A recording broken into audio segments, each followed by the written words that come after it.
السلام علیکم ورحمۃ اللہ تعالی وبرکاتہ۔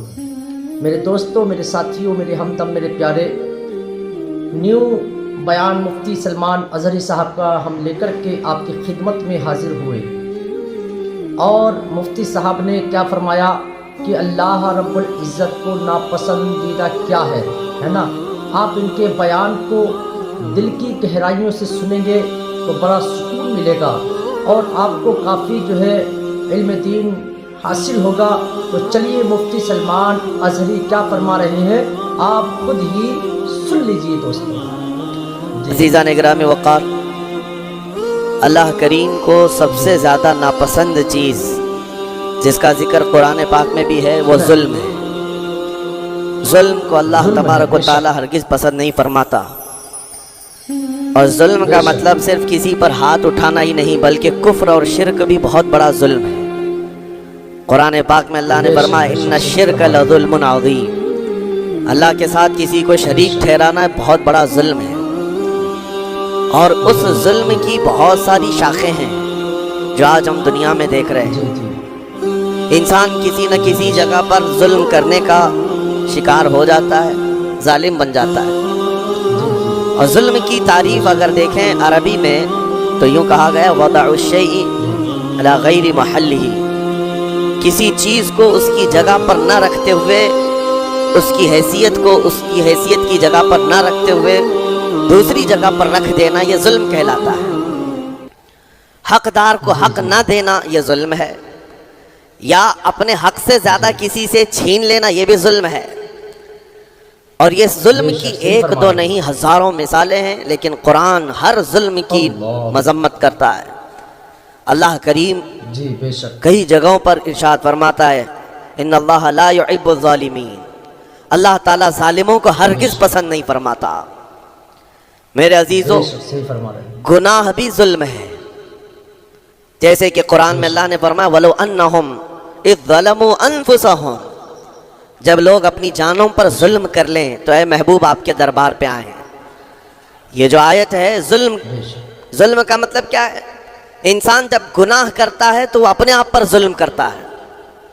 ظلم کی بہت ساری شاخیں ہیں، اور ظالموں کو اللہ پسند نہیں فرماتا، چاہے وہ اپنے اوپر ظلم کیا ہو یا کسی نہتے پر ظلم کیا ہو۔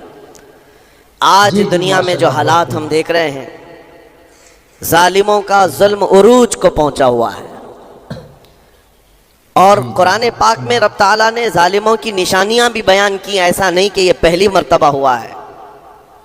اللہ تعالیٰ فرماتا ہے وَكَم مِّن قَرْيَةٍ أَهْلَكْنَاهَا، کتنی بستیاں ایسی ہیں جن کو ہم نے ہلاک کر دیا۔ رب تبارک و تعالیٰ نے ان کو ختم کر دیا کیونکہ وہ ظالم تھے۔ ظالموں کی بستیاں جو ہلاک ہوئیں، قرآن پاک میں 3 مثالیں آپ کو بتاتا ہوں۔ ایک نوح علیہ السلام کی امت اور ان کی آبادی، دوسری حضرت لوط علیہ السلام کی قوم، تیسری حضرت صالح علیہ السلام کی قوم۔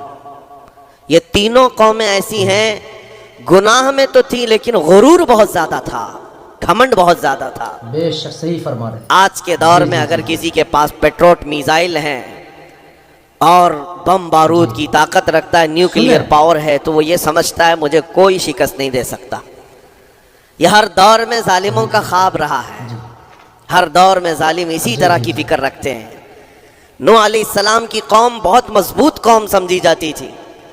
اللہ تعالیٰ نے اپنے نبی کو جب حکم فرمایا کہ آپ ایک کشتی بنائیں بہت بڑی، تو وہ آپ کا مذاق اڑاتے تھے۔ کیا بات، یہاں دور دراز کہیں نہ ندی ہے، نہ نالا ہے، نہ سمندر ہے، کشتی کس میں چلاؤ گے؟ اللہ کے نبی کو پتا تھا کہ عذاب آنے والا ہے، اور اپنے ایمان والوں کو آپ ڈرا بھی رہے تھے، لیکن کفار و مشرکین غرور و تکبر میں ایسے تھے، یہاں تک کہ نوح علیہ السلام نے اپنے بیٹے کو بلا کر کہا جو کافر تھا، کہا میرے ساتھ آ جا، یا بنی ارکم معنا ولا تکن مع الکافرین، بیٹا ہمارے ساتھ آ جا، کافروں کے ساتھ مت جا۔ اس نے کیا کہا؟ قال سآوی الی الجبل یعصمنی من الماء، میں تو پہاڑ کی اونچی چوٹی پر چلا جاؤں گا، تمہارا پانی مجھے کچھ نہیں کر سکے گا۔ یہ اس وقت ظالموں کا خیال تھا، گمان تھا۔ پھر اللہ تعالیٰ قرآن پاک میں فرماتا ہے وَفَجَّرْنَا الْأَرْضَ عُيُونًا، ہم نے زمینوں کے سارے چشمے پھاڑ دیے، ہر جگہ سے پانی کے سوتے نکلے، اور پھر آسمان کے سارے دروازے کھول دیے. ففتحنا ابواب السماء بماء منہمر. اللہ فرماتا ہے آسمان کے سارے دروازے پانی کے کھول دیے, آسمانوں سے پانی اور زمینوں سے پانی. فالتقى الماء على امر قد قدر. سورہ قمر کی آیتیں ہیں. رب تعالیٰ فرماتا ہے پانی اتنا بڑھ گیا کہ جو رب تبارک و تعالیٰ کی طے کی ہوئی معینہ نشانی تھی وہاں تک جا کر پانی مل گیا. روئے زمین پر کوئی باقی نہ رہا سوائے حضرت نوح علیہ السلام کی کشتی کے, کوئی نہیں باقی رہا. بے شک بے شک جب یہ پانی پھیل گیا, کیا پہاڑوں کی چوٹیاں, کیا محلوں کی اونچائیاں, سب غرق ہو گئے. بے شک اور وہ جبابرہ, وہ قوت کے بادشاہ جو کہتے تھے ہمارا کوئی کچھ نہیں بگاڑ سکے گا, سڑ گئے پانیوں میں. صرف پانی اللہ تعالیٰ بھیج بے دے شک, صحیح فرمایا. تو انسان اسے روک نہیں سکتا. عذاب الہی کو کیسے روک سکے گا؟ دوسری گھمنڈی قوم, غرور میں مبتلا قوم تھی حضرت لوط علیہ السلام کی قوم, جو بدکاریوں میں ملوث تھے. اللہ کا جب عذاب آیا تو قرآن پاک میں رب تعالیٰ فرماتا ہے وَأَمْطَرْنَا عَلَيْهِمْ حِجَارَةً مِّن سِجِّيلٍ. نوکیلے پتھروں کی ہم نے ان پر بارش کی. فَجَعَلْنَا عَالِيَهَا سَافِلَهَا. ان کی اونچائیوں کو اٹھا کر کے نیچے پلٹ دیا گیا. زمین کو فرشتوں نے اوپر تک اٹھایا اور اس کے بعد پلٹ دیا. یہ پوری بستی غرق ہو گئی, ختم ہو گئی. یہ بستی بھی وہی تھی جس کو حضرت لوط علیہ السلام بار بار تنبیہ کرتے تھے کہ ظلم سے بچو, ظلم سے بچو. ظلم اللہ کے عذاب کو دعوت دیتا ہے, لیکن وہ مذاق اڑاتے تھے. بے شک اور جب ہلاک و برباد ہو گئے, ختم ہو گئے, ان کی نشانیاں بھی باقی نہیں رہی. وہ پتھروں کی بارشیں کہاں ہوئی تھی واللہ عالم. لیکن میرے عزیزو, ہم نے دیکھا ہے جہاں یہ قوم آباد تھی اس علاقے کو آج بتایا جاتا ہے وہ جارڈن کا علاقہ تھا, بحر مردار, جہاں پر آج واقع ہے ڈیڈ سی. میں خود سفر پر دیکھا جارڈن کی ایک سرزمین پر گاڑی چلتی جا رہی ہے اور کالے کالے پتھر, جہاں تک نظر کرو صرف پتھر ہی پتھر ہیں, بہت نوکیلے. ایسے پتھر میں نے دنیا میں دوسری جگہوں پر نہیں دیکھا. آج بھی اسی طرح سے باقی تقریباً 100 کلومیٹر 150 کلومیٹر تک صرف پتھر ہی ہے. بیچ میں صرف ایک روڈ جاتا ہے, اس کے بعد نہ کوئی درخت دکھتا ہے, نہ کوئی عمارت ہے, نہ کوئی پہاڑ ہے, صرف پتھر, پتھروں کا صحرا ہے. آج کی اس صدی میں دیکھ کر کے ان پتھروں کو ہیبت طاری ہو جاتی ہے. جس وقت وہ برسے ہوں گے ان کی حالت کیا ہوگی. اللہ. اور میں یہ نہیں کہتا بالضبط کہ یہ وہی پتھر ہیں جو برسے تھے, واللہ عالم. لیکن میرے عزیزوں, نشانیاں آج بھی عذاب الہی کی موجود ہیں. تیسری قوم تھی قوم شعیب اور قوم صالح علیہ السلام. یہ دونوں قوموں کے بارے میں ذکر کرتا ہوں. حضرت شعیب علیہ السلام کی قوم صرف ناپ تول میں کمی کرتی اور کفر و شرک بھی کرتے. شعیب علیہ السلام ان کو روکتے تو وہ ان کا بھی مذاق اڑاتے. اور جب عذاب الہی کے آنے کی بات کیا تو جانتے ہیں کیا کہا انہوں نے؟ یہ وہ قوم تھی جو پتھروں کو تراش کر کے گھر بنا لیتے تھے. یعنی پورے کے پورے پہاڑ کو, پتھروں کا جو پہاڑ ہوتا ہے اس کو تراشتے تھے, اور ایک آدمی کا ایک گھر ایک پہاڑ. آج کے دور میں ساری بلڈوزر مل کر کے نہیں کر پائیں, مشینیں مل کر نہ کر پائیں. وہ اس وقت کے لوگ بھاری بھرکم تھے, جسامت والے تھے, طاقت والے تھے. جب وہ اپنے رہنے کے لیے ایک پہاڑ کو تراش سکتے تھے, 4000 سال پہلے کی بات کر رہا ہوں, اس وقت میرے خیال سے وہ اپنے زمانے کے سب سے بڑے ماڈرن لوگ یا ترقی یافتہ لوگ کہلاتے ہوں گے, سب سے زیادہ ترقی یافتہ کہلاتے ہوں گے. جیسے آج لوگوں کو لگتا ہے رشیا اور امریکہ بہت پہنچے ہوئے ہیں ٹیکنالوجی میں, اس دور کے وہ لوگ سب سے بڑی طاقت کے رکھنے والے تھے. جب حضرت شعیب علیہ السلام نے ان کو اللہ کے عذاب سے ڈرایا تو کیا کہتے تھے؟ عذاب وہی نا جو نوح علیہ السلام کی قوم میں آیا تھا, بارش آ گئی تھی, زمین سے پانی نکل گیا تھا تو پانی بہت ہو گیا تھا.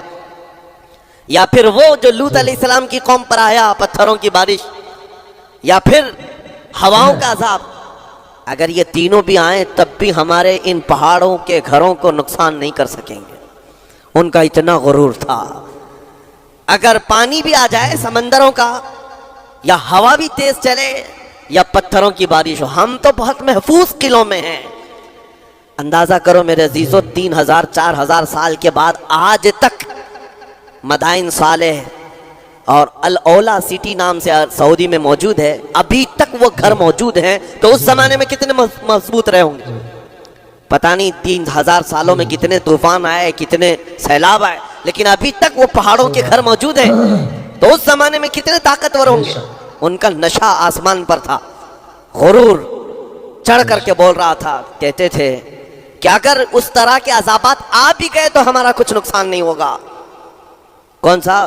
نوح علیہ السلام کی قوم کا عذاب آ جائے، لوط علیہ السلام کی قوم کا عذاب آ جائے، یا پھر شعیب علیہ السلام کی قوم کا عذاب آ جائے. یہ صالح علیہ السلام کی قوم کی بات کر رہا ہوں.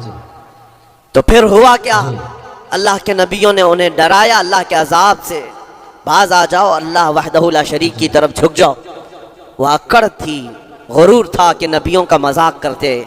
پھر ہوا کیا؟ قرآن کہتا ہے صرف ایک فرشتے کو اللہ تعالیٰ نے زمین پر اتارا، ایک فرشتے کو اتارا، اور اس کے بعد اس فرشتے نے ایک چنگھاڑ لگائی، ایک آواز کی. ایک آواز، صرف فرشتے کی ایک آواز ایسی تھی کہ جتنے اپنے مضبوط قلعوں میں گھروں میں موجود تھے، اس آواز کی ہیبت سے ان کا بھیجا کانوں سے باہر نکل آیا تھا. اور صبح کے وقت جب اس بستی میں جا کر کے دیکھیں تو سب کے سب اوندھے منہ گرے ہوئے تھے، ایک بھی اس میں سے بچا ہوا نہیں تھا. نہ نوح علیہ السلام کا طوفان آیا، نہ لوط علیہ السلام کی قوم پر برسنے والے پتھروں کا عذاب آیا، نہ ہی ہوائیں چلائی گئیں. ایک فرشتے کو بھیج کر رب تعالیٰ نے اپنی قدرت کا مظاہرہ فرمایا. اللہ کے کروڑوں اربوں لا تعداد فرشتے ہیں، ایک فرشتے کی طاقت ایسی ہے کہ اگر وہ اپنی آواز نکالے تو تمہارے کانوں سے بھیجا باہر نکل آئے. اللہ وحدہ لا شریک، وہ حی و قیوم کل بھی تھا اور آج بھی ہے. وہ رب ذوالجلال حی و قیوم ہے، طاقتور ہے اور ہمیشہ رہے گا. اور رب تبارک و تعالیٰ نے قرآن پاک میں فرمایا، آپ یہ آیت تقریباً 3 جگہ قرآن میں آئی. وَإِذْ نَجَّيْنَاكُمْ مِنْ آلِ فِرْعَوْنَ يَسُومُونَكُمْ سُوءَ الْعَذَابِ يُذَبِّحُونَ أَبْنَاءَكُمْ وَيَسْتَحْيُونَ نِسَاءَكُمْ وَفِي ذَلِكُمْ بَلَاءٌ مِّن رَبِّكُمْ عَظِيمٌ. رب تعالیٰ فرماتا یاد کرو فرعونیوں کے عذاب سے اللہ نے تم کو نجات دی. یہ بنی اسرائیل کو کہا جا رہا ہے یہ فرعونیوں کے عذاب سے، کہ فرعون اور اس کے لشکری اس قدر سخت سزائیں دیتے تھے موسیٰ علیہ السلام کی قوم پر، ایمان والوں پر، بنی اسرائیل پر. اللہ فرماتا ان سے نجات دیا رب تعالیٰ. تو دوستو، میرے ساتھیوں، میرے ہمدم، آپ نے جیسا کہ سنا مفتی سلمان اظہری صاحب نے بڑی ہی اچھے انداز میں جو ہے یہ بیانات رکھے ہمارے سامنے، اور ہمیں کافی نالج ملی اور کافی ہم نے جو ہے کچھ سیکھا. اور ہم یہی دعا کرتے ہیں کہ اللہ پاک مسلمانوں کی جان کی، مال کی اور عزت کی، آبرو کی حفاظت فرما. پروردگار عالم، جہاں جہاں پر بھی تیرے مسلمان بندے اور بندیاں پریشان حال ہیں مولا، ان کی تمام پریشانیوں کو درگزر فرما، ان کی جان کی، مال کی اور عزت کی، آبرو کی حفاظت فرما. تو دوستو، میرے ساتھیوں، میرے ہمدم، میرے پیارے، اسی طرح کے بیانات، اچھے اور سچے بیانات اور اچھی اور بہترین نعت و منقبت، واعظ و نصیحت کی باتیں، پیغام دنیا، پیغام آخرت ہم اس چینل کے مادھیم سے آپ تک پہنچاتے ہیں. آپ سے ریکویسٹ ہے کہ اس ویڈیو کو زیادہ سے زیادہ شیئر کیجیے گا. اور پھر ملتے ہیں اگلی ویڈیو میں. السلام علیکم ورحمۃ اللہ تعالی وبرکاتہ.